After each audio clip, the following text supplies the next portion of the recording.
আমি থামাছি সবার কাছে, আমি না করলাম, আমার বলছে বস তুলে নিয়ে যাবো ওই লোক। এই জান ভাই আমগুলোকে ভিতরে লোক কেন ব্যবহার করতেছে, হ্যাঁ জোর করে দহল করতেছে, আমগুলো বাড়ি ড্রাইভার দিত না, মানে হুমকি দাম গ্রুপে রাখতেছে। আপনারা একটা পদক্ষেপ ব্যবহার করেন, কিভাবে সুন্দর আপনি 100 পরিবার লাঠি প্যাডের মধ্যে লাঠিটা উড়ে দিয়ে পরে গিয়ে আমরা জায়গা তল করবো? হ্যাঁ কি সৌন্দর্য কি এইভাবে তৈরি করতে সরকার? এটা কি সৌন্দর্যের হিসাব কিতাব? সরকারি জায়গা হেরা কেন দল করতেছে?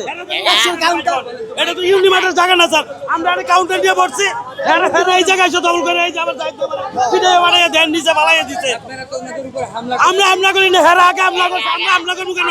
আমরা কাউন্টার নিয়ে বসে রয়েছি, আমাদের কাউন্টার উঠে তারা মেন রাস্তা পালাই দিচ্ছি।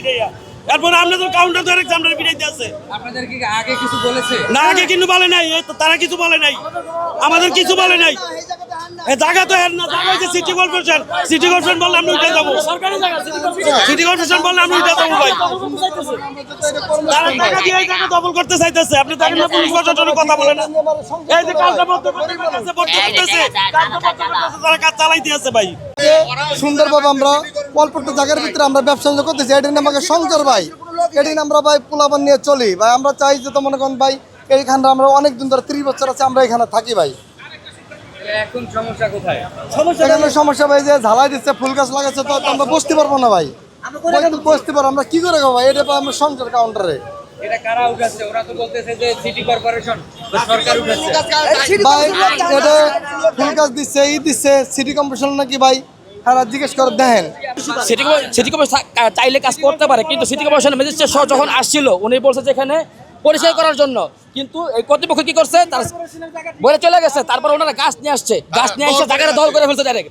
ইভেন আপনি নিজেও দেখেন যে এখানে রেলিং দিয়ে ফেলছে, রেলিং দিয়ে ওরা ওয়ালিং করতেছে, মানে মুট কথা এখানে কোনো কাউন্টার রাখতে দিবে না। তারা আমাদের লোকজনকে আঘাত করছে, কয়েকজন আহত হয়ে হসপিটালেও আছে। আপনি নিজেকে ততটুকু দেখতে পারেন। অভিযোগ হচ্ছে আপনারা তাদের উপর হামলা করছেন। আমাদের ফুটেজ আছে, ওনাদের যে সিসি ক্যামেরা, আমাদের কাছে ভিডিও আছে। আমরা কিন্তু দাঁড়াই নিরীহ, আমরা কিন্তু নিরস্ত্র, কিন্তু ওনাদের এখানে যে পাইপ দিয়ে আক্রমণ করা হয়েছে, এই পাইপগুলো দিয়ে ইভেন আমাদের লোকজনকে আঘাতের চিহ্নও আছে। ওনারা একটা চিহ্ন দেখাতে পারবো না, আমরা দেখাতে পারবো। পুলিশও নিরীহ ভূমিকা পালন করতেছে এনে। পুলিশ তো তারা দেখতেছে কি হইতেছে এনে, পুলিশ দেখতেছে যে এনে কোনো মানে কোনো অ্যাক্টিভিটি আছে না। আমাদেরকে সরাই দিছে, পুলিশ দাঁড়ায় আছে। আমাদের কাউন্টারে সরাই দিয়েছে আর পুলিশ দাঁড়ায় আছে, বলতেছে আপনারা এখানে চলে যান, আমাদের উপর অ্যাকশন নিব। তাহলে সেটা কি বোঝা যায়? দেশে এখনো কোনো কিছু কায়েম হয় নাই, এখন আগে সেটাই চলতেছে যেটা আওয়ামী লীগ সরকার থাকতে ছিল। আমরা নিরীহ লোক নিরীহভাবেই আছি এখনো।